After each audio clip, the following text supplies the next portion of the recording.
इस क्वेश्चन को बेटा तुम दो तरीके से सॉल्व कर सकते हो, और इसमें एक ग्राफ भी है, उस ग्राफ को भी तुम दो कॉन्सेप्ट्स को यूज करके ड्रॉ कर सकते हो।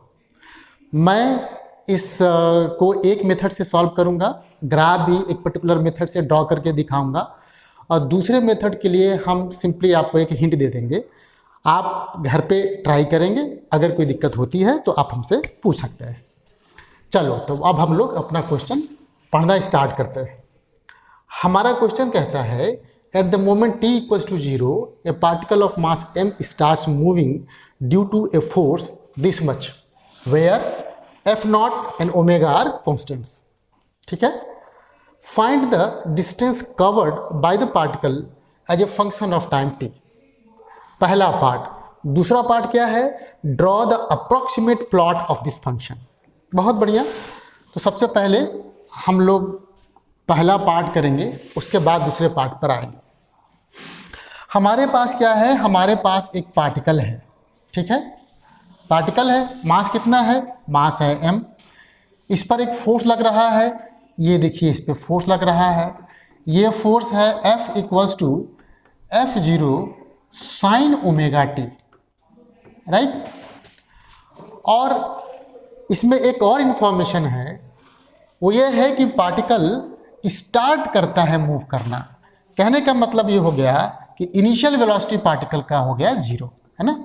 इनिशियल वेलोसिटी कितना हो गया, वो हो गया 0।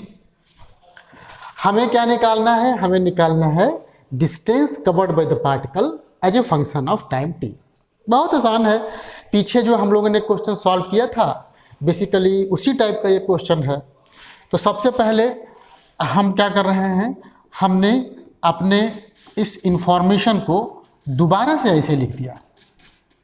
ठीक है, और ध्यान देना कि हम ओमेगा के जगह पे W टाइप का ऐसे सिंबल बनाते हैं, वो मेरा राइटिंग का प्रॉब्लम है, वो अब सुधार नहीं सकता है, तो आप इसको ओमेगा ही मान के चलो, W नहीं है ये। ठीक है, अच्छा अब ये बताओ, ये जो फोर्स है, इस फोर्स को आप लिखोगे मास इंटू एक्सेलरेशन, और एक्सेलरेशन को लिखोगे dv अपॉन dt, है ना। ये हो गया, इतना तो सब कोई जानता है, यहाँ तक मेरे ख्याल से किसी को कोई दिक्कत नहीं होने वाली है। अब मैं m को इधर ट्रांसपोज कर दूँ, m को ट्रांसपोज कर दूँ और कुछ ऐसे लिख दूँ मैं, dv equals to f0 upon m sine omega t dt। ठीक है, क्योंकि ये वेरिएबल सेपरेबल का केस था, तो हमने अलग अलग वेरिएबल्स को, है ना, कर दिया यहाँ पर। अब क्या करेंगे, ऑब्वियस सी बात है कि अब हम इसका इंटीग्रेशन करेंगे। ये देखिए इंटीग्रेशन कर देंगे। इंटीग्रेशन करने से क्या होगा, इंटीग्रेशन करने से हमें अपने पार्टिकल का किसी पर्टिकुलर टाइम t पर वेलोसिटी निकल जाएगा। और हम लोग पीछे जो क्वेश्चन नंबर मेरे ख्याल से 97 जब कर रहे थे, तो हमने पढ़ा था कि distance is basically integration of speed with respect to time. तो वही फार्मूला हम लगा देंगे। तो चलिए पहले इसको हम इंटीग्रेट करते हैं। यहाँ सोचो, अपना जो बाउंड्री कंडीशन है वो ये है कि टाइम t इक्वल्स टू 0 पर वेलोसिटी हमारा 0 है ना, ये वेलोसिटी हमारा 0 है। मैंने मान लिया कि time t equals to t पर यही वेलोसिटी है v। अच्छा, ये वेक्टर है, ये भी वेक्टर है, और वेक्टर होने के बावजूद भी मैं इसको कैसे इंटीग्रेट कर ले रहा हूँ, वो मैंने पीछे वाले क्वेश्चन में आपको समझा रखा है। अब यहाँ देखिए, इसको जब आप इंटीग्रेट करोगे आप, तो ये सिंपली आ जाएगा v माइनस 0 इक्वल्स टू, यहाँ जरा देखो f0 और m, यहाँ एक बात कहा गया है कि f0 जो है वो कांस्टेंट है, ओमेगा भी कांस्टेंट है, m मास है तो कांस्टेंट ही है। इसको मैंने बाहर कर दिया है ना, क्योंकि जब कोई टर्म कांस्टेंट को डिनोट करता है तो उसको इंटीग्रेशन के साइन से हम बाहर ऐसे कर सकते हैं, तो हमने इसे बाहर कर दिया, ये इंटीग्रेशन हो गया, है ना। ये क्या हो गया, ये हो गया sign omega t dt, t की वैल्यू 0 से लेकर के t तक। इसको इंटीग्रेट करने के लिए मेरे ख्याल से किसी भी तरह का कोई समस्या नहीं आने वाला है। आप सब्स्टिट्यूशन मेथड लगाएंगे, पुट कर देंगे omega t equals to suppose कीजिए x, तो omega d t equals to हो जाएगा डी एक्स, या कहिए d t equals to d x by omega हो जाएगा। तो यहाँ पर मैंने लिख दिया f nought by m integration, हमने ओमेगा टी को एक्स पुटअप किया था तो ये साइन एक्स हो गया, और डी टी को अभी लिखा हमने क्या चीज़ d x by omega, omega बेटा कांस्टेंट है तो फिर से यहाँ बाहर निकल गया। अब देखिए आपका लिमिट भी चेंज होता है, अगर आप थोड़ा सा भी बढ़िया से पढ़े हैं डिफिनिट इंटीग्रेशन तो ये जानते होंगे।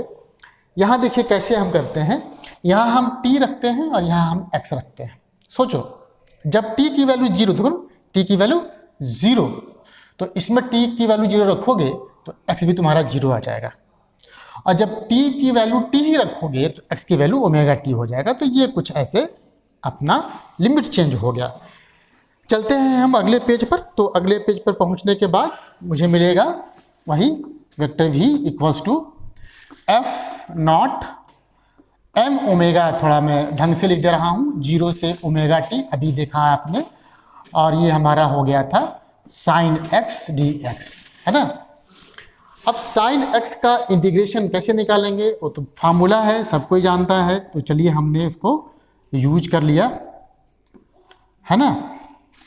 साइन एक्स का जो इंटीग्रेशन होता है वो माइनस कॉस एक्स होता है, तो मैंने यहाँ कर दिया माइनस कॉस एक्स, ये 0, और ये हो गया आपका ओमेगा टी।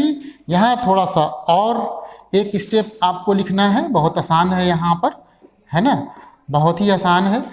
एक बार मैंने क्या कर दिया, x के जगह पे ओमेगा टी रख दिया तो माइनस कॉस ओमेगा टी हो जाएगा, फिर माइनस माइनस प्लस।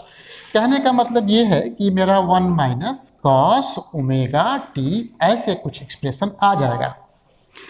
तो मेरा पार्टिकल का जो वेलोसिटी है as a function of time निकल गया, लेकिन मुझे निकालना है distance covered by the particle, है ना, इन टाइम t। तो उसके लिए जैसे पीछे के क्वेश्चन में हमने जो फार्मूला यूज किया था वही फार्मूला फिर से यूज कर रहे हैं। डिस्टेंस s इक्वल्स टू, ये था स्पीड, मतलब इंस्टेंटेनियस स्पीड जो कि वेलोसिटी का मैग्नीट्यूड होता है, इसको मैं टाइम के रिस्पेक्ट में इंटीग्रेट कर दूंगा, और टाइम कहाँ से कहाँ तक लूँगा, 0 से t तक लूँगा, क्योंकि s को t के फंक्शन के रूप में लिखना है। चलिए तो यहाँ मैं अब वैल्यू रखता हूँ। अच्छा यहाँ देखो, वापस चले आओ यहाँ पे, जब तुम वापस चले आते हो यहाँ पे, इसका जब तुम मॉड लोगे तो इसका मॉड और इसका मॉड हो जाएगा। कहने का मतलब ये है, आपने ये पढ़ा है शायद कि अगर a और b कोई दो नंबर है, इसका आपने मॉड लिया है तो मॉड a मॉड b ऐसे आप मैथ में पढ़ चुके हैं, ठीक है। अब सोचो टाइम चाहे कुछ भी हो जाए, इस कॉस ओमेगा t की वैल्यू जो मैक्सिमम होगा वो 1 होगा, और जो मिनिमम होगा वो -1 होगा। मतलब ये वाला जो फैक्टर है ये पूरा का पूरा या तो 0 होगा या 0 से ज़्यादा, मतलब 0 से 2 के बीच में होगा। तो ये पॉजिटिव ही रहना है हमेशा, है ना। जब पॉजिटिव रहना है तो मॉड जब हम लगाएंगे उसको तो सिंपली हम ऐसे लिख दें यहाँ पर f0 m ओमेगा ब्रैकेट में 1 माइनस कॉस ओमेगा टी, है ना, dt। कैसे मैंने लिखा, मैंने फार्मूला लिखा है mod x equals to x। अगर आपने पढ़ा था x greater than equal to 0 है तो आप ये लिख सकते हो, तो हमने यही वाला फार्मूला यहाँ मैथ का यूज कर दिया। और लिमिट 0 से t कहने की बात ही नहीं है, f0 बाई m ओमेगा बाहर हो गया, इसका इंटीग्रेशन करोगे तो ये हो जाएगा तुम्हारा t माइनस इसका इंटीग्रेशन जब करोगे तो ये हो जाएगा 1 बाई ओमेगा, कॉस का जब इंटीग्रेशन करते हैं तो साइन में चला आता है, तो ये हो जाएगा आपका साइन ओमेगा टी, है ना। अब आप क्या करोगे, अब आप जो है ओमेगा से सीधा मल्टीप्लाई कर दोगे। अच्छा यहाँ पे मैंने 1-2 स्टेप एक साथ कर दिया है, तो इतना तो मेरे ख्याल से आप लोग स्मार्ट बन ही चुके हो। तो मैंने ओमेगा से ना इसको मल्टीप्लाई कर दिया, तब ओमेगा से जब मल्टीप्लाई करेंगे तो मेरे पास हो जाएगा f0 बाई m ओमेगा, और वो अंदर चला गया omega, omega t minus sine omega t आ गया। तो डिस्टेंस, है ना, distance as a function of time का जो एक्सप्रेशन हमको निकालना था ये निकल गया।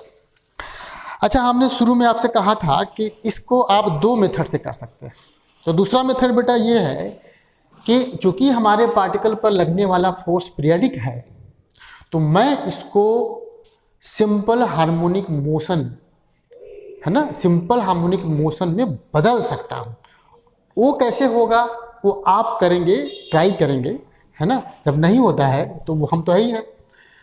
अब चले आते हैं इसके दूसरे पार्ट पर। दूसरा पार्ट क्या है, हमको ड्रॉ करना है approximate plot of this function. मज़ेदार है बहुत ही। देखिए कैसे हम करते हैं यहाँ पर। पार्ट बी, है ना, प्लॉट निकाल रहा हूँ मैं, ठीक। अच्छा, यहाँ पे अगर तुम ध्यान दो और तुम्हारे इस बुक में जो आंसर दिया है उसको भी थोड़ा सा अगर तुम ध्यान दोगे तो S equals to F0 omega m bracket में ओमेगा t माइनस, ये है शायद कितना था, साइन था शायद, हाँ साइन ओमेगा t था, साइन ओमेगा t था, ठीक है, इतना था। मेरा जो फंक्शन है s बेसिकली है तो t का, लेकिन जहाँ जहाँ भी t आया है साथ में ओमेगा, है ना, उसके साथ हमेशा आया है।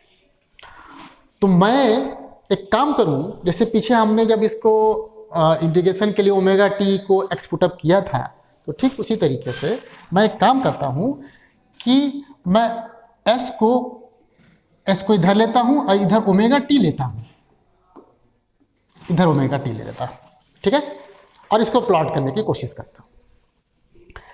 अब शुरू में हमने ये भी कहा था कि जो प्लॉट करने का कॉन्सेप्ट है वो भी दो हो सकता है। अगर आप 11th में हैं तो आपने पढ़ा होगा अलजेब्रा ऑफ फंक्शन, तो f प्लस जी या माइनस जी ऑफ x जो होता था, आपने ये पढ़ा है f of x plus minus g of x, ऐसे पढ़ा है। हम बेसिकली यहाँ पे, है ना, इसी कॉन्सेप्ट को यूज करने वाले हैं ड्रॉ करने के लिए। दूसरा क्या हो सकता है, दूसरा आप जब 12th में हैं तो आपने इंक्रीजिंग डिक्रीजिंग फंक्शन और मैक्सिमा मिनिमा भी पढ़ा होगा। तो अपने ग्राफ को ड्रॉ करते समय थोड़ा उसको फाइन करने के लिए, मतलब और बढ़िया से हम फील कर सके, विजुलाइज कर सके, उसके लिए हम वो फंडा लगा सकते हैं, तो बहुत बढ़िया होगा, हालांकि लंबा होगा वो। मैं क्या कर रहा हूँ, मैं इसी मेथड को लगा रहा हूँ, फिर देखता हूँ, है ना, कि ये कैसा ग्राफ आता है। आपका काम क्या है, घर पे जो मैंने बताया इंक्रीजिंग डिक्रीजिंग फंक्शन का कॉन्सेप्ट या मैक्सिमम मिनिमम का कॉन्सेप्ट, वो लगा करके आप इसको ड्रॉ कर सकते हैं। देखो कैसे हम ड्रॉ कर रहे हैं। इसमें ऐसा है कि मैंने जो है s इक्वल्स टू, इसको ऐसे लिख दिया, इसको लिख दिया, इसको तो कांस्टेंट कह लो, कोई दिक्कत नहीं है। एक ओमेगा टी एक फंक्शन हो गया, मान लो कि फाई ऑफ टी ऐसे कह लेते हैं इसको हम, और ये जो साइन ओमेगा टी है ये दूसरा फंक्शन हो गया, मान लो साई ऑफ टी है, ऐसे कुछ कहते थे।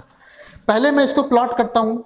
इसको प्लॉट करने के लिए देखिए कितना आसान है, ये तो 45 डिग्री एंगल को ऐसे कट करते हुए जाएगा, है ना, आसान है। तो ये ग्राफ बन गया। ये क्या ड्रॉ किया मैंने, ये ओमेगा टी का ग्राफ ड्रॉ किया।